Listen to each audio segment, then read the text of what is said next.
안녕하세요 여러분. 생생법률쇼 진행을 맡은 임주혜입니다. 법과 친해지는 제일 좋은 방법 생생법률쇼. 오늘도 크고 작은 법률 문제로 어려움을 겪고 계신 여러분들을 위한 법률 상담은 물론이고요. 세상을 들썩이게 하는 이슈들을 법적으로 풀어보는 시사법률 토크까지 준비되어 있습니다. 법과 관련해 궁금한 내용이 있으신 분들은 상담전화 02557-8295번으로 연락 주시거나 법률방송 홈페이지에 접속 후 법률 상담에 문의 남겨주세요. 그리고 지금 아래 나가고 있는 law.lowtv.kr 메일로도 상담 접수 받고 있습니다. 각 분야 전문 변호사가 무료로 성심성의껏 상담해 드리니까요. 많은 참여 부탁드립니다. 지금 이 방송은 유튜브를 통해서도 실시간으로 함께 방송되고 있으니까요. 많은 참여 부탁드리고 유튜브를 통한 소통의 창구도 활짝 열어두겠습니다. 그럼 오늘 도움 주실 변호사님 소개해드리겠습니다. 법무법인 리버티의 김지진 변호사 자리하셨습니다. 변호사님 어서 오세요. 네, 안녕하세요. 네, 안녕하세요. 김지진 변호사입니다. 네, 변호사님 오늘도 억울하고 답답한 사연 가지신 분들에게 명쾌, 상쾌, 통쾌, 유익한 상담 말씀 부탁드리겠습니다. 네. 그럼 오늘 접수된 상담 내용들 저와 함께 미리 만나보시죠. 미리 보는 법률 상담입니다. 폭행 사건 합의가 최선일까요? 반려견이야 나야. 권리 위에 잠자는 자 보호받지 못한다. 맹장염 못 잡아낸 병원까지 오늘도 정말 다양한 분야의 상담들이 접수가 되어 있네요. 잠시 후 김지진 변호사님과 함께 속 시원한 해결책 하나하나 찾아보도록 할 테니까요. 시청자 여러분들도 어떤 해결책들이 제시가 될지 많은 기대 부탁드립니다. 여러분들은 지금 생생법률쇼 함께하고 계십니다. 쉽사리 해결되지 않는 법률 문제를 끌어안고 있다면 지금 생생법률쇼와 함께하시죠. 법률 고민이 해결되는 가장 쉬운 방법을 소개해드릴게요. 첫째, 02557-8295로 전화를 한다. 둘째, 법률방송 홈페이지에 접속해서 법률상담 게시판에 문의를 남긴다. 셋째, 지금 화면에 나오고 있는 이메일 주소로 사연과 연락처를 보낸다. 생생법률쇼가 자랑하는 각 분야의 전문 변호사가 여러분의 더부룩한 속을 뻥 뚫어드립니다. 속 시원한 스파클링 법률 상담 프로그램 생생법률쇼 지금 바로 전화주세요.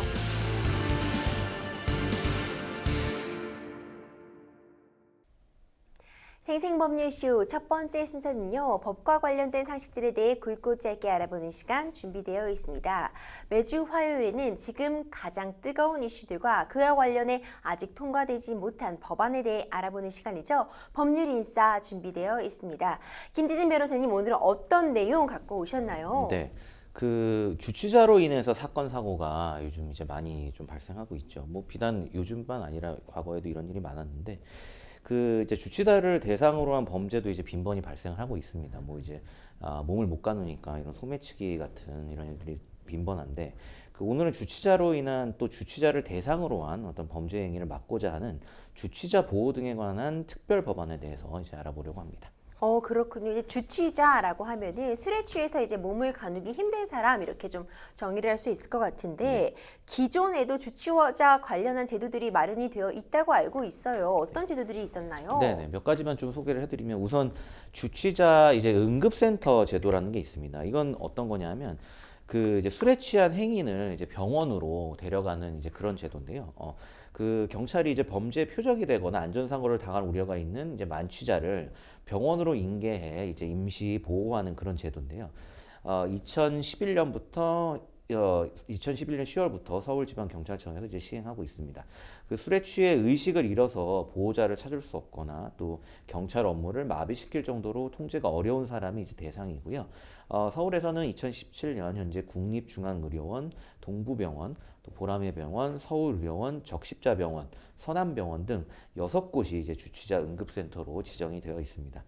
또한 주치자가 쓰러지면 반드시 이제 경찰과 구급대원이 같이 출동하도록 하는 이제 제도가 추후 도입할 예정인데요. 그래서 경찰청하고 이제 소방청은 최근 국장급 업무회의에서 주치자 처리 문제가 이제 양 기관의 공동 임무라는데 이제 공감대 형성하고 주치자 관련 112나 119 신고 시 상호 현장 출동하는 원칙에는 서로 합의를 했습니다. 한 기관이 공동 대응을 요청하면 반드시 현장에 함께 출동하기로 이제 합의를 한 겁니다. 그래서 지난 겨울 신고를 받고 출동한 경찰이 이제 주치자를 방치해서 사망하는 사건이 이제 잇따라 발생하자 이제 소방청하고 같이 협도해서 개선책을 마련한 것이고요. 그래서 의료 지식이 부족한 경찰이 주치자의 상태를 정확하게 판단하지 못해서 벌어진 일일 만큼 소방의 도움을 받으면 보완할 수 있다는 그런 판단입니다. 그렇다면 주치자 보호 특별법에 대해서 어떤 내용 추가적으로 담으려고 하는지 좀 알아보려고 합니다. 먼저 법안 발의 배경부터 함께 좀 짚어보죠. 네네. 배경을 보면 일단 코로나19 이제 엔데믹 이후에 주치자 관련 신고는 크게 이제 증가하는 양상을 보이고 있어요. 그래서 2022년 기준 112 신고 통계에 의한 주치자 관련 신고 건수는 98만여 건으로 전체 112 신고의 5.11%에 해당하고요. 또 신고 처리 시간 또한 2시간에서 3시간가량 이르는 등 경찰 업무의 이제 상당한 부분을 차지하고 있습니다. 현행 경찰관 직무집행법은 의학적 지식이 부족한 경찰관에게 주치자에 대한 응급 구호의 필요성을 판단하고 보건의료기관 등의 긴급 구호를 요청하도록 규정하고 있어서 주치자에 대한 발견, 보호, 치료 등의 보건의료 등에 대한 복합적인 지식과 경험이 필요한 주치자 보호 조치 업무를 경찰에게만 전담하고 있다는 그런 비판이 좀 있어 왔습니다.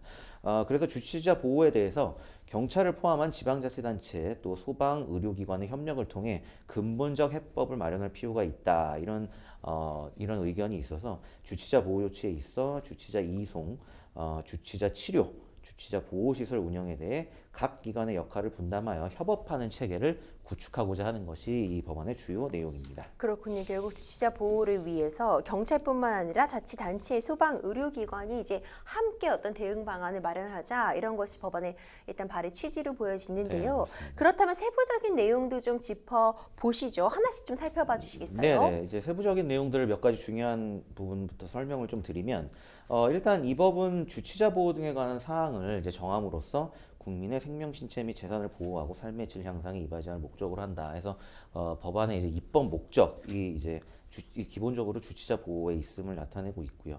그다음 개념을 조금 살펴보면 법이라는 게 이제 일반적으로 개념 정의부터 들어가기 때문에 이 법에서 말하는 주치자란 술에 취하여 정상적인 판단 능력 또는 의사 능력이 저하되어 자신 또는 다른 사람의 생명, 신체, 재산에 위해를 끼칠 우려가 있는 사람으로 용어를 정의함 이렇게 정의가 되어 있습니다. 그 내용을 보면 단순히 이제 주치자를 떠나서 이 사람이 어떤 개인적인 문제도 개인적인 문제지만 아무래도 일반 시민들한테 어떤 좀 영향을 끼칠 수 있는 그런 상태를 좀 방지하기 위한 법이다. 그렇게 좀 보시면 될 것 같고요. 그리고 다른 내용 좀 중요한 내용들을 몇 가지 살펴보면 네. 여기서 경찰관은 이 법에 따른 장소에서 주치자에 대해 언동 등 상태, 주변 상황, 119 구급대원 등의 평가를 종합적으로 이제 현장 판단을 해서 응급 조치를 할 수 있다고 인정되는 경우 이 법에 따른 주치자 보호시설의 장 및 보건의료기관 장에게 긴급 구호를 요청할 수 있다 해서 일단 경찰관이 당시 이제 현장을 파악해서 이 주치자의 상태 그리고 주치자가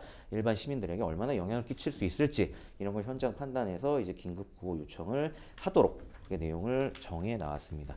그럼 한 가지만 더 살펴보면 네. 여기서 담당 경찰관은 이제 관련 조치를 하는 경우에 주치자의 자해 방지나 소란 난동행위의 제지 등을 위하여 필요하다고 인정되는 상당한 이유가 있어 그 상황을 합리적으로 판단하여 필요한 한도 내에서 적당한 보호장구를 사용한 경우 최소한 범위 내에서 사용해야 하고 또 보호장구의 사용의 사유가 소멸한 때에는 지체 없이 보호장구의 사용을 중단해야 하고 무기, 흉기 등 위험을 야기할 수 있는 물건을 소지를 발견한 경우 경찰관서에 임시 영치할 수 있다는 규정이 있는데 아무래도 이제 주치 상태에 있다 보면 네. 몸도 가누지 못하고 또 요즘 뉴스에도 많이 나오고 어제도 뭐 좀 나온 게 있는데 주치 상태에서 뭐 네. 길거리에 이제 폭력을 행사한다든지 이런 경우가 많아요. 그래서 네. 굉장히 경찰관들 입장에서도 이제 맨손으로 좀 제압하기 어려운 상황이기 때문에 이런 경우에는 어떤 제압을 위한 일정 도구들을 특정한 경우에 좀 사용할 수가 있고 또 특히 이런 흉기들을 사용한 경우에는 제압한 이후에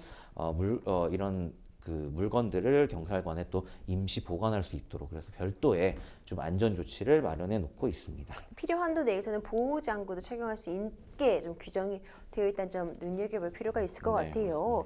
주치자 보호 시설의 설치 필요성에 대한 이야기도 제기가 되었는데 법안에 관련 내용이 담겨 있나요? 네, 사실 이 부분도 굉장히 중요한 부분인데요. 뭐 이제 주치자들을 이제 일단은 현장에서 좀 이탈시키고 보호하는 건 중요한데 통상적으로 그러면 뭐 유치장에 가둘 것인지 아니면 경찰서에 이렇게 주치 상태로 남겨둘 것인지 이런 것들도 사실 사후 관리에 있어서 좀 중요한 문제입니다. 그래서 임시적으로 어떻게 보호시설을 좀 마련해야 된다 이런 논의들이 좀 계속 있었는데 이런 부분들이 좀 법안에 담겨 있습니다. 그래서 내용을 보면 국가 또는 지방자치단체는 주치자에 대한 긴급구호 업무를 수행하기 위해 주치자 보호시설을 이제 설치 운영하거나 사회복지법 또는 비영리법인에 위탁하여 운영할 수 있으며 시도지사는 주치자에 대한 긴급구호 업무를 수행하기 위해 응급의료에 관한 법률 제30조에 따른 지역응급센터 중 지역 주치자 응급의료센터를 지정할 수 있으며 시장 군수구청장은 주치자에 대한 긴급구호 업무를 수행하기 위해 응급의료에 관한 법률 제31조에 따른 지역응급기관 중 지역주치자 응급의료기관을 지정할 수 있다라고 규정해서요. 이제 경찰은 물론이고 이제 지자체당까지 같이 협업을 해서 임시적으로 이제 이런 주치자들을 보호할 수 있는 이런 구역을 좀 만들 수 있도록 하는 규정을 여기 내용에 담고 있고요.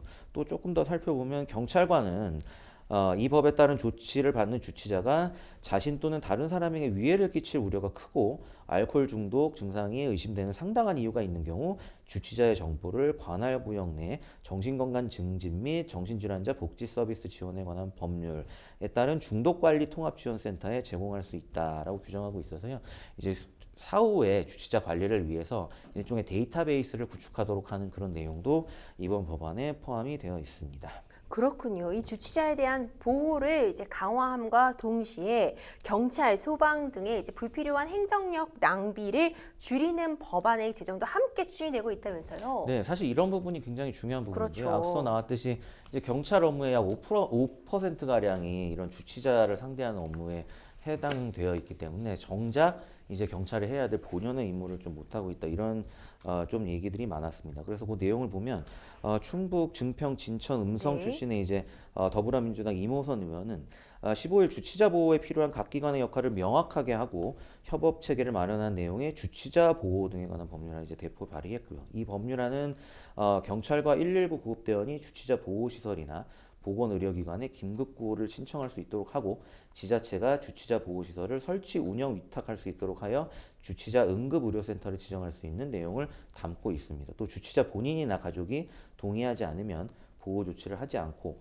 보호시설 종사자를 대상으로 인권교육을 하는 등 인권침해를 방지하는 방안도 이제 포함이 되어 있습니다. 결국에는 이 주치자를 경찰 혼자 네. 다루고 또 보호하고 이렇게 경찰한테 온전히 주치자에 대한 책임을 부여하기보다는 뭐 지자체나 관련 센터들이 다 같이 좀 협업해가지고 이 주치자 문제를 좀 서로 분담해서 나눠서 또 일을 좀 처리하자 이런 내용들도 이 법안에 좀 담겨 있는 내용이었어서 이게 앞으로도 좀 이런 협업 체계가 잘 구축될 수 있을지 이런 부분들을 좀 지켜봐야 될 부분이라는 생각이 듭니다. 네, 그렇습니다. 주치자들의 안전, 그러니까 그 자체 주치자들의 보호도 굉장히 중요한 부분이겠지만요. 주치자의 어떤 행정적인 처리를 담당하기 위해서 또 불필요하게 공권력이 사용되는 부분도 막겠다는 취지로 만들어진 법안이니까요. 어떤 식으로 진행이 될지 좀 관심 있게 지켜볼 필요가 있을 것 같습니다. 법률인싸 여기까지 진행하도록 하고요. 다음 순서는 생생법률쇼의 자랑이죠. 성심성의 전화 상담 이어가 보도록 하겠습니다. 전화 바로 연결해 보겠습니다. 상담자님, 여보세요? 네, 여보세요. 네, 안녕하세요. 여기는 생생법률쇼입니다. 네, 안녕하세요. 네, 어떤 점이 궁금해서 전화 주셨을까요? 네, 사연 좀 말씀해 주시겠어요, 상담자님? 네, 말하면 될까요? 네, 지금 말씀해 주시면 됩니다. 예, 제가, 그러니까 큰 사건 아닌데, 네. 조금 안 좋은 사건이 있었어요. 아, 네. 폭행 관련해서 사건이 있었는데, 네. 이제, 1심이라고 하죠? 네. 그 지방법원에서도 아직 재판이 안 된 상태고, 네. 그냥 수사만 지금 진행되고 있는 상태예요, 수사만. 네. 근데 이게 지금 확정이 안 났잖아요. 이게 네. 뭐 내가 이런 죄를 저질렀다, 저런 죄를 저질렀다. 그래서 이만큼의 벌을 받아라, 처벌을 내리겠다 이런 게 아직 내려진 상태가 아니잖아요. 네, 그렇죠. 그리고 제가 조금 알아보니까 이제 항소심이나 상고심 같은 것도 이제 할 수 있더라고요. 네. 근데 이제 저는 이제 아직 1심도 안 한 상태인데 이제 상대 측에서 이제 자신들에게 조금 저한테는 살짝 무리한 금액이었는데 아무튼 그 합의금을 주면은 네. 그 합의를 보고 고소를 취하해 주겠다. 이제 이 수사를 이제 종결시키고 네네. 이제 제 쪽에 이제 피해가 없도록 하겠다라고 말을 했거든요. 네네. 근데 이게 아무래도 궁금한 게 네. 처벌이 아직 안 떨어졌는데 네네. 처벌이 안 떨어졌는데도 그 합의금을 지불하고 아니면 합의를 하는 게 맞을지 네. 아니면 그 합의금을 지불하지 않고 어떻게든 재판을 끌고 가서 승소하는 게 맞을지 그게 좀 궁금해서 전화를 드렸어요. 네, 선단장님, 네, 좀 사연을 좀 정리해 보자면요. 폭행 사건에 일종의 연루가 되시면서 지금 아직 1심, 그러니까 재판은 진행되지 않으셨고 수사를 받고 계신 단계인 것 같아요. 예, 네, 예. 그런데 이 과정에서 상대방 측에서 합의를 하겠냐 이렇게 합의 의사를 물어보고 있는 상태신데 상담자님 입장에서는 아직 어떤 재판의 결과가 나온 것이 아닌데 선뜻 이 합의에 따라서 합의금을 지급하고 합의를 하는 게 좀 더 올바른 선택이실지 아니면 재판 결과를 지켜보는 게 좋을지 이 부분 궁금하신 것 같거든요. 그쵸, 그거예요. 네네, 지금 김지진 변호사님이 사연 내용 함께 들으셨으니까요. 좀 추가적인 질문 답변 나눠보시면서 답 한번 같이 찾아보도록 하겠습니다. 예. 네, 안녕하세요. 저 김지진 변호사입니다. 네. 네, 네, 안녕하세요. 안녕하세요. 네, 네. 그 사건 내용을 일단 잘 들었고요. 좀 관련해서 좀 스트레스를 많이 받으실 것 같은데 제가 좀 네. 몇 가지 좀 여쭤보면은 일단 이 폭행 자체가 뭐 쌍방이나 이런 상황은 아닌가요? 그냥 쌍방은 아닙니다. 그럼 뭐 지금 상담자분께서 어쨌거나 그 상대방의 어떤 법적으로 유형력을 행사한 거라고 하는데 상대방에 대해서 일방적으로 폭행이 있었던 상황인 거죠? 제가 뭐 제 입으로 말하기는 좀 그렇지만 이제 네. 조금 불미스러운 일이 있었거든요. 네, 그러다 네, 보니까 네, 이제 네. 상대 측은 이제 손을 안 쓰고 네. 저만 이제 조금 툭툭 이제 조금 그랬더니 네, 이제 네, 그렇게 네. 된 거죠. 뭐, 예, 구체적인 것까지는 뭐 알려줄 필요는 없고. 그래서 이 진단서나 이런 거를 혹시 끊으셨나요? 상대 측에서요? 아니면 네, 제 상대 측에서요? 측에서. 네. 상대 측에서 끊은지 안 끊은지 잘 모르겠어요. 또 뭐 전치 몇 주가 나왔다, 뭐 이런 얘기를 상대방한테 뭐 들은 얘기는 없고요. 예, 그런 얘기는 안 들었고 네. 그냥 합의금을 주면은 이제 고소를 취하해 주겠다 그런 식으로. 그럼 아직 이제 경찰 수사 단계인 거죠? 네네. 혹시 합의금은 얼마 정도 뭐 얘기한 그런 부분이 있나요? 합의금을 한 그쪽에서 700? 700이요? 근데 이제 뭐 얼마나 다쳤는지 이런 얘기는 없었고요. 일단은 좀 출혈이 있고 했는데 네. 이제 700이 이게 맞나 싶을 정도로 좀 많아서 뭐 입원을 했다거나 뭐 이런 내용은 혹시 들으신 게 있으세요? 입원을 안 했을 거예요. 입원까지는 아닌 것 같고, 그냥 뭐 약간의 출혈이 있었다 뭐 이 정도만 알고 계신 거죠? 네, 제가 이제 조금 때린 부분에서 네. 좀 살짝 미치고 그런다 보니 네. 어쩌다 보니 그렇게 됐는데 출혈이 좀 있고 좀 뭐 상대가 뭐 그냥 병원 다녔다 그 정도만 그 정도만 알고 계신 거죠? 예. 예. 알겠습니다. 이게 조금 설명을 해드리면 그러면 예. 이게 이제 왜 합의하는 게 이제 폭행에서는 어떤 의미가 있나? 결국 폭행죄라는 경우는 이제 반의사불벌죄라고 해가지고 이게 이제 좀 풀어서 설명을 드리면 상대방이 일반적으로 형사 사건의 대부분은 뭐 고소가 진행됐건 아니면 인지수사라고 해서 경찰이 이제 수사를 진행했던 간에 어떤 피해자나 상대방이 그럼 고소를 취한다고 해서 처벌이 안 되거나 이런 건 없어요. 그리고 예를 들면 뭐 요즘 뉴스에 많이 나오는 뭐 성범죄 같은 경우에도 성범죄 같은 경우에 대부분 이제 고소가 진행되거나 아니면 현장에서 뭐 발각이 돼서 인지수사로 진행되거나 피해자가 이제 고소를 뭐 취하해 주세요 아니면 뭐 고소 취하장 이런 걸 합의서 이런 걸 낸다고 해도 처벌이 안 되진 않아요. 그냥 이거는 어디까지나 판결의 어떤 처벌 수준 양형이라고 하죠. 예를 들어서 뭐 벌금이 1,000만 원 정도 나올 거면 합의를 했다 하면 벌금이 500만 원 정도 나온다.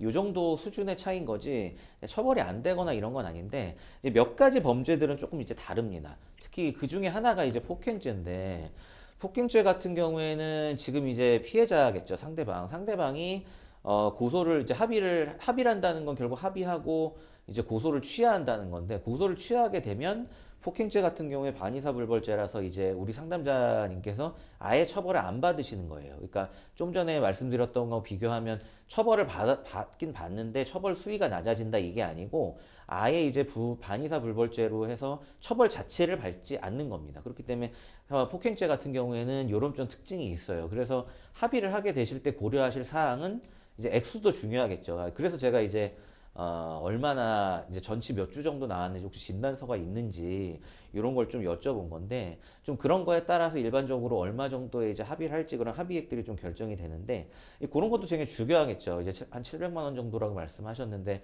이제 뭐 약간의 출혈이 있었던 것 같고 뭐 입원한 것까지는 아닌 것 같고 근데 이제 제가 지금 상담하는 단계에서는 이게 구체적으로 어느 정도인지는 알 수 없으니까 이게 딱 700만 원이라는 합의금이 뭐 너무 많다, 적다, 뭐 이렇게 말씀드리기는 조금 어렵고, 근데 당연히 이제 전반적인 피해 상황하고 액수를 이제 첫 번째로 고려하셔야 될 것 같고, 두 번째는 설명드렸듯이 폭행죄라는 게 반의사 불벌죄이기 때문에 내가 이걸 합의를 하게 되면 소위 이제 아예 처벌 자체를 받지 않는구나. 그러니까 그냥 우리 일반적인 상식적인 선에서는 뭐 전과라고 하죠. 소위 뭐 빨간 주의라고도 하고, 이제 법적인 용어는 아니지만, 그러니까 전과라는 게 생기지 않는 거죠. 또 처벌 기록이 처벌 자체를 받지를 않으니까. 그래서 예를 들어서 폭행죄 같은 경우에는 통상적으로 뭐 조금 약간 합의금이 조금 높다 해도 이거는 반의사불벌죄라 아예 이제 형사처벌을 받지 않는 거기 때문에 그런 것까지도 조금 고려해서 합의를 하기도 해요. 조금 다른 뭐 상해죄나 아니면 기타 다른 범죄들 같은 경우에는 합의를 해도 어쨌든 처벌이 되기 때문에 그런 부분 같은 경우에 통상적인 합의 금액이 조금 굉장히 좀 평균적인 선에서 이제 딱 어느 정도 합의금이 정해져 있으면 이 정도 선에서 합의를 한다 그런 암묵적인 룰이 있는데 폭행죄 같은 경우에는 이게 아예 처벌을 받지 않는 부분까지 좀 고려를 하다 보니까 일반적인 피해 금액보다 조금 합의금이 높아지는 경우도 있다. 이 정도를 조금 고려를 하시면 될 것 같고 근데 이제 아까 또 질문 중에 그런 게 있었어요. 이게 합의를 하면 좋을지 아니면 재판을 가서 내가 끝까지 나의 어떤 억울함을 좀 소명하거나 이런 부분이 있으면 좋을지 궁금하다 말씀을 하셨는데 근데 일단 글쎄요 뭐 이 전체적인 사실관계를 제가 처음부터 끝까지 다 들어본 건 아니라서 어떻게 하시라 이렇게 조언을 드리긴 좀 어렵고 이제 각각의 좀 옵션별 이 대안별로 좀 설명을 드리는 게 나을 것 같은데 일단은 폭행 사실 자체 좀 전에 뭐 이게 그렇게 막 정도가 강한 건 아닌 것 같고 우리 상담자님 말씀 들어보면 좀 그냥 툭툭 치는 정도의 그 정도 폭행이었던 것 같은데 이제 정도가 좀 미미한 것 같기도 하고 제가 볼 땐 그런 생각도 드는데 일단 뭐 폭행 사실 자체를 부인하시는 게 아니라 나는 안 때렸다. 나는 아예 신체적인 폭행이라는 게 어떤 신체적인 접촉이 있어 심지어 우리 판례는 그런 판례도 있어요. 누구한테 이렇게 손가락으로 이렇게 가르켜서 이렇게 예를 들어 뭐 누구를 지목해서 뭐라 그럴 때 예를 들어 비난을 할 때도 이렇게 막 손가락으로 상대를 지목하기도 하잖아요. 그럴 경우에도 폭행에 해당할 수도 있다. 우리 이런 판례도 있기 때문에 심지어 일종의 어쨌든 신체장의 접촉이 있었다. 이런 경우라면 아예 폭행 사실 자체를 좀 부인하기는 어려운 상황인 것 같아요. 그러니까 폭행 사실 자체를 좀 부인하는 상황이 아니라면 굳이 이거를 재판까지 끌고 가서 나는 무죄를 다퉈보겠다거나 이러실 필요는 굳이 그런 거는 법적으로 좀 별로 실익이 없다고 해야 되나요? 법적 용어로 이제 실익이 없다고 하는데 좀 그렇게 받아들일 수 있을 것 같고 근데 모르겠어요. 혹시나 이제 우리 상담자님께서 내가 보기에는 접촉도 거의 없었던 것 같고 나는 너무 억울하고 그런 부분 수사 받으실 때 조사를 받으셨으니까 그 부분에 있어서는 얘기를 하셨을 거예요. 최소한 내가 어느 정도 폭행을 한 사실이 있는지 없는지 같은 경우엔 이미 경찰 단계에는 넘어간 것 같으니까 조서에 남아 있을 것 같은데 제가 그 조서 내용까지는 안 읽어봐서 좀 모르겠지만 이 사실이 너무 억울하고 제가 설명드린 것처럼 거의 신체적 접촉이 없었다거나 아무래도 폭행이라고 도저히 인정하기가 좀 어렵다. 그러시다고 한다면 사실 이거를 법원 가서 이제 재판을 받아보는 것도 사실 어떤 실익은 있겠죠. 근데 하나만 더 설명을 드리면 합의를 한다는 거의 의미는 그거를 간혹 좀 오해하시는 분들이 있는데 이제 내가 사안 자체를 인정하지 않지만 난 잘못한 게 없지만 그냥 상대방한테 그래 네가 다쳤다고 하니까 당신이 뭐 피해를 입었다고 하니까 내가 위로금 쪽으로 드리는 겁니다. 이거는 합의가 아니에요. 합의라는 건 법적으로 합의라는 건 합의의 전제는 내가 사안을 인정하고 일단 이 사실관계 여기서 이제 폭행이겠죠. 그럼 내가 폭행한 사실을 인정하고 일단 상대방한테 일종의 뭐 사과죠. 사과하고 그 다음에 이러이러한 피해가 발생을 했으니까 뭐 치료비나 그다음 소정의 위자료나 이런 걸 포함해서 손해배상을 한다. 이 단계인 거지. 아, 나는 이거 아무래도 난 재판 가서 좀 다퉈보고 싶은데 난 좀 억울한데 그런 상태에서는 사실 합의라는 게 의미가 없습니다. 합의를 할 필요도 없고요. 예, 그건 법적으로 어떤 인정이 되는 합의도 아니기 때문에 그거를 잘 구분을 하셔야 될 것 같아요. 근데 내가 일단 그래 폭행 사실을 인정하고 다만 반의사 불벌죄에 해당하니까 이 정도 합의해서 처벌을 안 받는 방향으로 가는 전략을 짜는 게 맞을지 아니면 나는 인정 못한 이 사안 자체를 좀 다퉈보고 싶다. 이게 과연 폭행이 맞는지 안 맞는지도 모르겠다. 이런 부분들은 좀 정확하게 이제 사실관계를 이제 전문가한테 상담을 받아보실 필요가 있는데 그렇게 상담을 받아보시고 그래도 결론이 난 좀 억울하고 다퉈보겠다 하시면 아예 합의라는 어떤 선택지는 그때부터 없어지는 거죠. 예. 이 사실관계를 다투는 순간부터 합의는 생각하실 필요가 없고 그렇다면 한번 끝까지 다퉈보겠다. 뭐 검사한테도 가서 좀 호소를 하고 그래도 뭐 검사가 기소를 한다. 재판에 넘기는 거죠. 재판에 넘긴다 하면 나는 재판에 가서 그럼 끝까지 한번 다퉈보겠다. 이렇게 이제 스탠스를 정하는 거지. 그러니까 이 둘 중에 하나를 이제 정하시면 되는 겁니다. 그래서 잘 좀 저울질을 해보시고 이제 각각의 장단점을 제가 조금 설명을 드렸으니까 이런 부분들을 좀 고려하셔서 뭐 합의를 진행하실지 아니면 재판에서 다퉈보실지를 정하시면 될 것 같아요. 네, 상담자님 좀 충분한 답변 되셨을까요? 예, 잘 들었습니다. 아, 네, 잘 들었습니다. 네, 상담자님 좀 아무쪼록 잘 해결되시기를 바라겠습니다. 감사합니다. 예, 도와주셔서 감사합니다. 네, 감사합니다.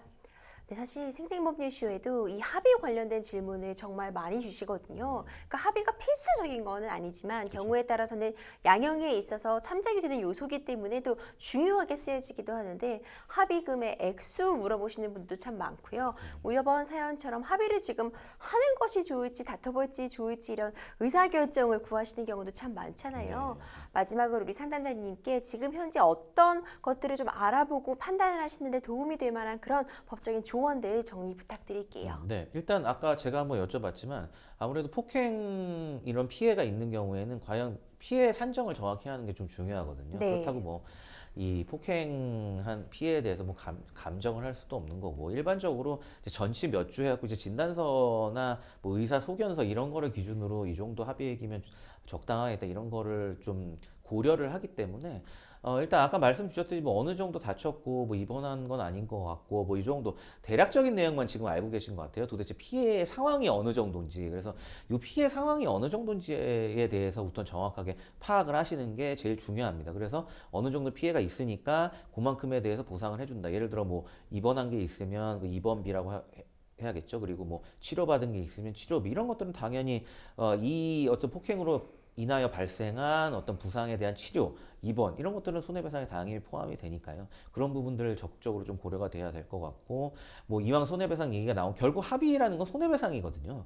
예, 손해배상금을 주는 거기 때문에 뭐 두 번째로는 예를 들어 피해자가 이것 때문에 이제 일을 못한 부분, 예를 들어 뭐 직장인이라면 그걸 일신 손해라고 하는데 뭐 일주일 입원하면 일주일 동안 일을 못했으니까 요 일을 못한 부분에 대해서도 우리가 손해배상에 포함을 시키게 되어 있습니다. 그래서 그 부분, 그다음 마지막으로는 폭행으로 인한 어떤 정신적인 위자료 이 부분을 약간은 고려를 하게 돼 있으니까 손해라는 게 이 세 가지 뭐 적극 손해, 소극 손해라고 하는데 그 내용 자체가 어떤 개념 자체가 조금 약간 어려우니까 네. 그것보다 폭행이면 일단 치료비 그다음에 일 못해서 이제 그 입원이나 치료로 인하여 일을 못하게 된 거에 대한 보상 그다음에 약간의 어떤 정신적인 위자료 이 정도로 구성이 되니까요. 일단 그 폭행으로 인해 발생한 어떤 피해의 어떤 상황 이런 네. 거에 대해서 좀 정확하게 파악을 해보시는 게 제일 중요할 것 같습니다. 네, 말씀 주신 것처럼 결국 이 합의라는 게 어떤 딱 정해진 법에 따라 처리되는 게 아니라 결국 당사자 간의 조율하는 부분이잖아요. 그렇기 때문에 우리 김지진 변호사님께서 말씀해 주신 것처럼 현재 폭행의 정도,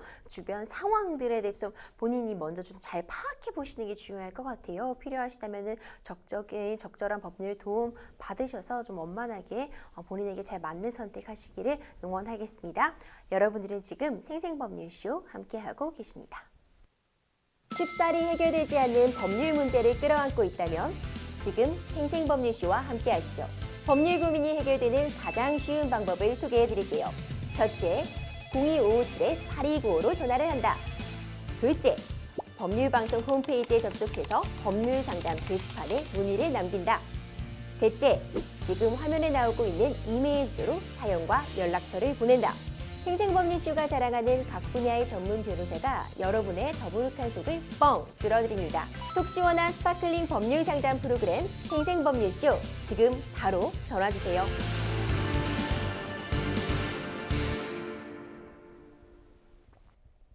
생생법률쇼 이번 순서는요, 여러분들이 이메일을 통해 보내주신 사연 함께 살펴보는 시간 가져보도록 할게요. 사연 같이 보시죠.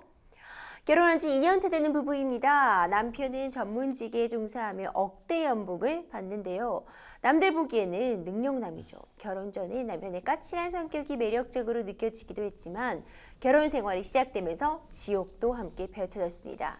가장 큰 문제는 남편의 반려견입니다. 남편이 결혼할 전부터 10년이나 키운 강아지와 함께 지냈는데요. 제가 동물 털 알레르기가 있습니다. 강아지와 함께 지내다 보면 괜찮겠지 싶었지만 알레르기는 더 심해지고 한 번은 쇼크까지 왔습니다. 조심스럽게 강아지를 시댁에 보내면 어떨까 말해봤지만 남편은 말도 안 된다며 소리를 지르고 욕을 하더군요. 같이 사는 공간이라고 설득을 해봤지만 저를 세상 나쁜 인간 취급을 하면서 제 이야기를 듣지 않습니다. 남편의 문제는 또 있습니다. 어떤 불만이 생기면 이틀이고 사흘이고 입을 다물고 강아지하고만 지냅니다. 한 번은 제가 폭발해서 이럴 거면 혼자 살지 왜 결혼했냐고 하니까 자긴 싸울 시간도 아까운 사람이라면서 내 전화 똑바로 하라고 신경 건드리지 말라면서 세상 싸늘하게 반응하더군요. 남편의 태도는 정말 폭력적으로 느껴졌습니다. 지금이라도 이혼이 답일까요? 이런 사연 접수가 되었습니다. 참 어려운 문제예요. 이제 부부 사이의 일은 부부만 안다고 하지만 이렇게 어떻게 보면은 작은 부분에서 시작된 것이 정말 결혼 생활을 지속할 수 없을 정도로 큰 일로 비화가 되곤 하는데 지금 반려견 때문에 쇼크가 오실 정도면 알레르기가 좀 극심하신 걸로 보이는데 아내 입장에서는 남편의 이런 태도가 굉장히 또 많이 서운하실 수 있을 것 같아요. 어떻게 보셨어요, 변호사님?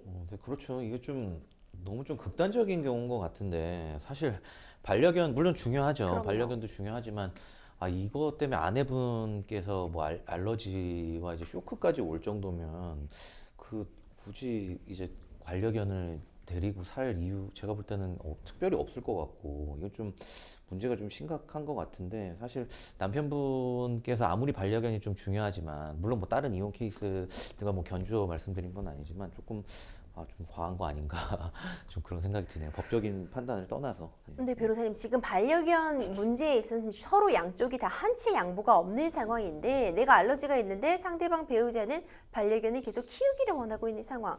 이 자체가 어떤 이혼 사유를 볼 수 있을까요? 어떻게 보면 그렇게 볼 수도 있습니다. 뭐 일단은 이제 차근차근 설명을 드리면 이제 두 분이 뭐 이것 때문에 반려견 문제로 다투고 해서 도저히 이제 같이 못 살겠다. 그건 이혼하는 게 맞겠다. 그럼 두 분이 그렇게 의사가 합치가 되면 사실 협의 이혼을 하시면 돼요. 그러면은 사실 간단한데 그렇지 않고 예를 들어 한쪽이 좀 이혼에 반대한다든지 아니 뭐 이제 예를 들어서 뭐 이런 반려견 문제 가지고 뭘 이혼까지 하냐. 예를 들어 남편분이 이렇게 의사를 표명하는데 우리 이제 상담자분께서는 난 도저히 못 살겠다. 그러면 이제 재판상 어떤 이혼 사유를 좀 찾아야 되는 거거든요. 그러면 거기에 이제 이혼 사유에 해당하냐 안 하냐 이런 걸 좀 살펴봐야 되는데 그러니까 합의가 안 될 경우죠. 그러면 당연히 뭐 반려견 때문에 이혼을 한다. 이게 우리 민법에 뭐 정해져 있지는 않겠죠. 그건 아닌데 제가 볼 때는 뭐 일종의 뭐 배우자에 대한 상대 배우자의 어떤 부당한 대우 이런 항목이 있기 때문에 우리 재판상 이혼 사유 중에 그거에 해당할 수도 있을 것 같아요. 이제 반려견으로 이 털로 인해서 이 강아지 털로 인해 알러지도 생기고 심지어 쇼크까지 오는 상황인데 이 반려견을 죽어도 포기하지 못하겠다. 이런 정도면 거의 좀 배우자에 대한 부당한 대우에 해당할 수도 있을 것 같고 아니면 너무 이제 배우자보단 지금 보면 거의 반려견만 좀 애지중지하시고 끼고 사시는 것 같은데 이 정도면 뭐 상대방에 대한 뭐 유기에 해당할 수도 있을 것 같고 또 기타 이런 특별하게 구체적으로 적시된 사유가 없더라고 하더라도 이런 사유들이 좀 반복돼서 부부 사이에 어떤 혼인 관계를 더 이상 유지할 수 없는 상황이면 우리 민법에 정하고 있는 이제 기타 혼인 관계를 유지할 수 없는 사유 여기에 해당할 수도 있고 그래서 충분히 경우에 따라서는 이제 이혼 사유가 될 수도 있다고 보여집니다. 지금 내조나 똑바로 해라. 너는 싸울 시간도 아까운 사람이다. 이런 말들이 상당히 어떻게 보면은 상처 주는 말이 될 수 있잖아요. 네, 사실 그렇죠. 부부간에는 말이 참 문제되는 경우가 많거든요. 이런 언행들 우리가 뭐 언어 폭력이라고 하는데 일종의 언어 폭력의 일종으로도 볼 여지가 있을까요, 네, 변호사님? 맞습니다. 사실 부부 사이에는 뭐 말 한마디도 이게 좀 조심스럽게 해야 되고, 사실 그런 게 아무리 가까운 사이라고 해도 이제 사소한 오해들이 좀 쌓이고 쌓일 수 있기 때문에 굉장히 좀 이런 언행을 조심하는 게 좀 중요하다고 생각을 하는데, 물론 뭐 이제 언어 폭력이다 해서 우리 이혼 사건 때 많이 이제 뭐 녹취나 이런 걸로 제출되는 거 보면 상대방에 대한 어떤 욕설, 그다음 뭐 거친 언사, 이런 것들이 굉장히 많긴 합니다. 근데 사안 보면 이제 뭐 내조나 똑바로 해라, 너는 싸울 시간도 아까운 사람이다 등 같은 경우에도 어떻게 보면 굉장히 좀 인격적인 어떤 모독이 될 수 있는 거거든요. 이게 욕설이나 뭐 비속어가 들어가지 않다고 해도 이 우리 상담자분께 굉장히 좀 상처가 될 수 있는 말이기 그렇죠. 때문에, 예, 이런 경우에는 일종의 이제 좀 언어 폭력에도 충분히 해당할 수 있고, 결국에는 언어 폭력이라는 것도 우리 이혼 사유에 해당하는 배우자에 대한 또 부당한 대우의 이 범주 안에 드는 그런 내용으로도 볼 수 있을 것 같습니다. 그렇군요. 그렇다면은 이런 언어 폭력으로 인해서 내가 정신적인 피해를 입었다, 고통을 받았다는 부분을 입증을 하면 어떤 위자료 청구까지도 가능할 사안으로 보시나요? 네, 그렇습니다. 뭐 꼭 물리적인 폭행이 없다고 하더라도 우리 법원도 이런 일방적인 언어 폭력이 계속될 경우 이런 부분에 대해서도 언어 폭력만으로도 이제 위자료 부분에 충분히 인정을 하고 있고요. 다만 이제 상담 드릴 수 있는 전제는 이게 이제 이혼 소송, 그러니까 재판에 간다 이런 걸 전제로 이런 청구권의 어떤 결과, 뭐 위자료를 받을 수 있을까요? 뭐 네. 재산 분할 받을 수 있을까요? 이런 거에 대한 상담을 해드릴 수 있는 거기 때문에 결국에는 재판을 전제로 한다면 이런 언어 폭력에 대한 어떤 증거들을 잘 갖추시는 게 중요하고, 특히 언어 같은 경우에는 언어 폭력 같은 경우에 순간적으로 지나가잖아요. 뭐 싸우다가 뭐 이렇게 욕설을 한마디 한다든지 이런 거 있어서 사실 한두 번 정도의 언어 폭력이 이제 재판상에 문제가 되는 경우는 잘 없습니다. 이게 너무 쌓이고 쌓이다 보니까 아 정말 이제 또 나한테 언어 폭력을 행사하겠구나, 그때쯤 되면 이제 상대 배우자가 이제 녹음을 한다든지 이제 그런 거를 증거를 제출하는 경우가 많아서, 사실 실무에서 막 언어 폭력으로 위자료를 주세요 하는 경우 보면 이게 엄청 쌓이고 쌓여서 거의 상습적인 좀 언어 폭력이 된 상태가 굉장히 많아요. 그래서 이런 부분들은 필요하다면 뭐 녹취를 해서 증거를 제출한다 해서 예, 소정에 좀 위자료를 청구를 할 수도 있을 것 같습니다. 그렇군요. 사실 요즘 이혼하면은 자녀를 누가 양육할지, 친권을 가져갈지 이 부분도 문제가 되지만 반려동물 함께 하시는 인구가 늘어나면서 이혼할 때 이 반려동물을 누가 양육할지, 누가 가져갈지를 두고도 첨예하게 대립하는 경우가 많잖아요. 지금 이번 사안 같은 경우 이제 반려동물 양육권 이런 부분은 또 어떻게 정리가 될까요? 네네. 뭐 반려동물 같은 경우에는 이제 최근에 동물보호법이라는 게 제정이 되면서 이제 동물도 어떤 새로운 법적인 권리, 법적인 어떤 주체로서 대우를 받는 게 아닌가, 그런 이제 좀 판단이나 어떤 그런 평가도 있는데 사실 그렇지는 않습니다. 그래서 그거는 동물보호법상 예를 들어 동물을 뭐 학대하거나 정말 유기하거나 방치하거나 이럴 경우에 특별히 동물을 보호하기 위해서 동물에 대한 어떤 특별한 법적 권한 이런 걸 부여하는 거고, 법적 지위를 부여하는 거고요.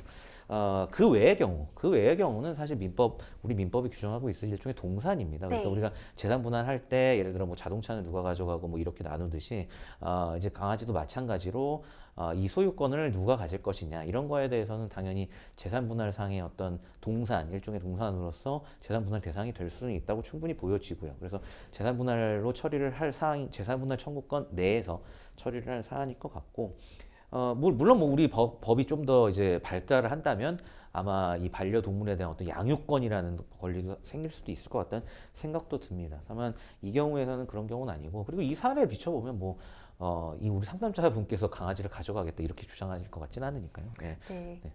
그렇습니다. 반려동물 관련해서 잠시 이혼 사건에서 이렇게 문제되는 점이 많이 있어서 이런 부분도 알아두시면 도움이 될 것 같아요. 지금 이혼을 좀 진지하게 고민하고 계신 것 같은데 마지막으로 상담자님께 조언 한 말씀 부탁드릴게요. 네, 일단 뭐 너무 좀 힘드실 것 같아요. 저도 뭐 알러지를 주변에 겪는 부분 보니까 굉장히 좀 고통스러워 하시는데, 이런 부분들이 좀 원활하게 대화가 이루어지지 않는다. 이게 사실 지금 제일 문제인 것 같고, 남편분이 아예 뭐 거의 대화를 거부하시는 상황인 것 같은데, 뭐 솔직히 이혼 소송을 많이 해온 경험상 말씀드리면 무조건 뭐 소장을 내고 지금 이런 것보다 아무래도 남편분하고 끝까지 좀 이 부분을 부부 사이에서 어떻게든 해결해 보려는 대화 노력 이런 부분은 좀 선행이 되어야 한다고 보여지고 그래도 안 되신다 싶으시면 뭐 그때 가서 정말 협의 이혼이나 아니면 정말 재판상 이혼의 어떤 법적인 도움을 받으시더라도 일단은 좀 부부 사이에 대화를 해보시는 게 중요할 것 같습니다. 네, 그렇습니다. 좀 아무쪼록 잘 좀 해결되시기를 바라겠습니다. 계속해서 다음 상담 이어가 보도록 하겠습니다. 법률방송 이메일을 통해 접수된 여러분들의 고민 함께 풀어가 보겠습니다. 저는 서울에서 아버지를 모시고 살고 있는 직장인입니다. 아버지는 원래 시골 고향 마을에 혼자 거주하셨는데요. 20년 전부터 건강이 급격히 나빠지셨습니다. 대형 병원의 진료를 정기적으로 받으셔야 하고 옆에서 돌봐드릴 사람도 필요해 제가 모시게 됐습니다. 고향에는 아버지 소유의 산과 밭 등의 부동산이 있지만 지난 20년 동안 사실상 방치할 수밖에 없었습니다. 그런 상황에서 아버지에게 내용 증명 우편이 한 통 왔습니다. 보낸 사람은 고향 마을에서 같이 살던 이웃 주민인데 최근 20년 동안 자신이 아버지의 부동산을 점유했으니 자신에게 소유권이 있다는 주장이었습니다. 그렇기 때문에 자신의 명의로 소유권 이전 등기를 해달라는 요구였는데요. 확인해 보니 그 사람은 20년 전 아버지의 소유 산에 대나무와 밤나무를 심어놓은 상태였고요. 밭에는 도라지를 심은 채 20년간 마치 자신의 토지인 것처럼 경작을 하고 있었습니다. 그 사람 말대로 정말 등기 이전을 해줘야 하는 상황인지 만약 그렇지 않다면 그 사람이 심은 나무며 도라지 같은 걸 아버지가 마음대로 처분해도 되는 건지 궁금합니다.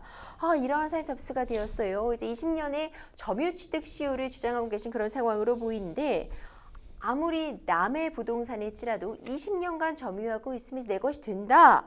이 주장 어떻게 보시나요? 네, MC님 말씀 잘해주셨지만 이게 이제 점유취득 그렇죠. 시효입니다. 예, 민법에서도 굉장히 어려운 분야인데 일단 점유취득 시효 말 자체가 너무 어려워요. 맞아요. 이게 이런 개념 자체가 뭔지 이런 부분들도 좀 굉장히 생소하시고 하실 텐데 조금 풀어서 설명을 드리면 이제 우리나라 민법 체계 내에서 소유권을 이제 취득하는 하나의 방법입니다. 점유취득 시효라는 게.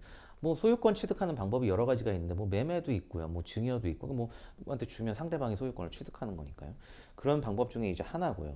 그래서 그 내용을 보면 이제 20년간 소유의 의사로 평원 공연하게 부동산을 점유하게 되면 등기상의 소유권자에게 등기 청구를 해서 소유권을 취득하게 된다. 이게 바로 점유취득 시효인데 뭐 중간중간 몇 가지 이제 개념까지 전부 다 지금 살펴보긴 조금 어렵고 요약해서 쉽게 설명드리면 20년간 이제 본인이 이 땅이 내 거다 쉽게 얘기해서 이게 자주점유라고 하는데 네. 이런 내 거라는 의식을 가지고 이 땅을 점유하고 있고 그래서 그렇게 되면 쉽게 얘기해서 상대방 지금 보면 이 산을 소유하고 계신 우리 질문자의 아버님께 이제 소유권 이전 등기를 청구를 할 수가 있습니다. 그래서 그 등기가 넘어오게 되면 최종적으로 소유권을 취득하게 되는 이게 바로 이제 점유취득시효의 개념이라고 할 수가 있습니다. 그렇죠. 이 점유취득시효는 그런데 그냥 점유하면 되는 게 아니라 내가 소유할 의사로 20년간 점유해야지 성립이 되게 되는 건데 네.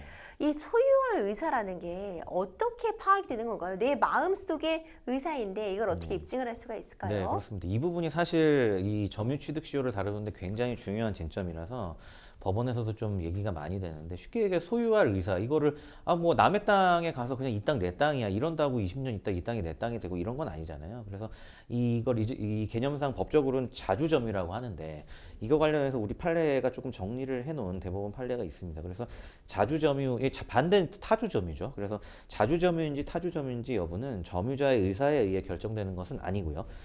점유 취득의 원인이 된 권원의 성질이나 점유와 관계가 있는 모든 사정에 의해 외형적, 객관적으로 결정돼야 하는 것이라고 이제 대법원이 이렇게 판시를 하고 있습니다.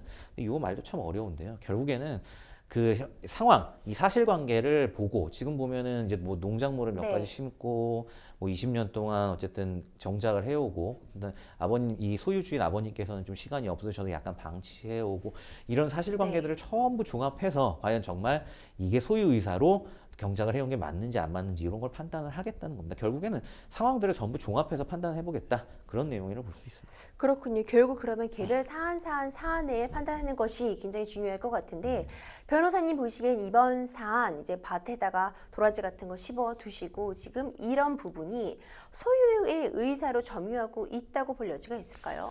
네, 그래서 좀 전에도 설명을 드렸듯이 이제 자주점유냐 타주점유냐가 이제 사실 굉장히 핵심적인 그렇죠. 요건이 되는데 이게 이제 다른 사례하고 조금 비교를 해봐야 될 것 같아요. 저도 이 질문을 보고 많이 좀 생각을 해봤는데 많이 논의되는 사례가 그런 게 있습니다. 이제 밭이나 어떤 논을 갖고 계신 주인분이 이제 내가 이거를 경작할 어떤 여력은 안 되고 하니까 그냥 그 동네에 어떤 이제 농사를 짓는 분이 농사를 짓는 분이 예를 들어 먼저 제안을 하는 경우도 많아요. 제가 경작하고 예를 들어 이 중에 한 뭐 10% 정도는 매년 서울로 좀 보내드리겠습니다. 뭐 이렇게 그냥 그럼 뭐 계약서를 쓴 것도 아니고 그냥 서로 이제 구두로 뭐 이런 정도 얘기를 하는 거죠. 그러면서 그냥 여기 경작해가지고 그렇다고 뭐 딱 얼마씩 보내주겠다 그것도 아니고 생각날 때마다 좀 보내주고 이런 경우가 많아요. 굉장히 네. 이 경우 많습니다. 근데 우리 법원에서 이런 경우에는 자주점으로 보지를 않았어요. 이거를 일종의 사용대차 관계. 그러니까 임대료를 설정을 한 건 아니죠. 여기서 내가 한 달에 그러면 얼마씩 내세요. 뭐 일종의 뭐 소장료로 얼마씩 내세요. 이렇게 한 것도 아닙니다. 그냥 호의로 뭐 남는 거 있으면 보내주세요. 뭐 이런 정도 얘기한 거기 때문에 쉽게 얘기해서 무상 임대했다는 거예요. 이 땅을 그냥 놀리긴 그렇고 있으니까 무상으로 임대해주고 여기서 그냥 과실이 좀 나오면 내가 받아서 이제 쌀이니까 받아서 좀 드시고 이런 관계. 그럼 무상 임대 관계가 형성된다. 이런 경우엔 그래서 당연히 그럼 임대차 계약인 거잖아요. 네. 그러면 무상 임대 임대차 계약이고 농사짓는 부분은 임차인이 되는 거잖아요. 그러면은 당연히 자주점유자가 아닌 거죠. 내 소유가 아니라는 걸 분명히 알고 있는 거 아닙니까? 저는 여기서 농사를 짓더라도 이거는 주인이 있는데 내가 언제 농사 짓고 남는 것 좀 보내주고 한 건 나는 어쨌든 임차인이야 이런 명백한 의식이 있기 때문에 이 경우에는 이 자주점유를 보지 않았어요. 근데 이 경우는 조금 다른 게 네. 우리 사례는 어떤 그 지금 농사를 짓고 계시다는 분하고 이 사례에 나오는 땅 주인이신 아버님은 어떤 커뮤니케이션이 전혀 없는 것 같아요. 네. 네, 그냥 이 땅에 이게 농사 짓는 사람 입장에서 그냥 이거 뭐 빈 땅인가 해가지고 여기 와서 뭐 모두 심고 지금 나무도 심고 한 20년간 경작을 해온 것 같아서 그래서 제가 좀 비교 사례로 말씀드렸던 사용대차, 그러니까 무상 임대차로 보기에는 조금 어렵다.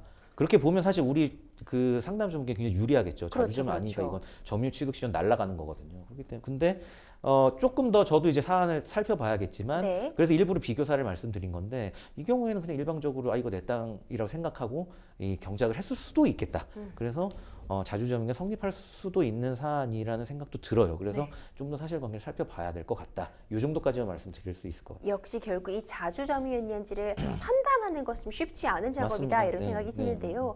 그렇다면 일단 내용 증명을 받으셨어요. 우리 상담자님의 아버님이 어떻게 일단 대처를 하시는 게 좋을까요? 네, 일단 두 가지로 나눠볼 수가 있을 것 같은데요. 첫 번째는 이 땅을 어떻게 보면 좀 관리도 힘들다. 그렇게 하시면 우리 판례가 땅을 예를 들어 매도를 해요. 팔아버려요. 팔면은 그 땅을 산 매수인한테는 점유취득시효가 인정이 안 됩니다. 네. 이런 판례가 있기 때문에 사실 파시게 되면 어떻게 보면 제일 간단한 거고요. 파실 생각이 없으시다. 예를 들어 이게 뭐 선산이다 이러시다면 이 부분에 있어서 상대방이 사실 이 권리를 주장하는 사람이 입증을 해야 되니까 일단 자주점유에 대해서 본인이 이걸 어떻게 입증할 것인지 뭐 이 부분에 대해서 어떤 권리관계와 그리고 구체적인 권리 내용을 갖고 있는지에 대해서 소명을 해봐라. 일단 어쨌든 입증은 점유취득시를 주장하는 사람한테 있으니까요. 이게 이제 이 상담자 아버님께서 입증하실 필요는 없으니까 상대방한테 어떠한 내용으로 네. 그런 주장하는지를 좀 들어보시는 게 좋을 것 같아요.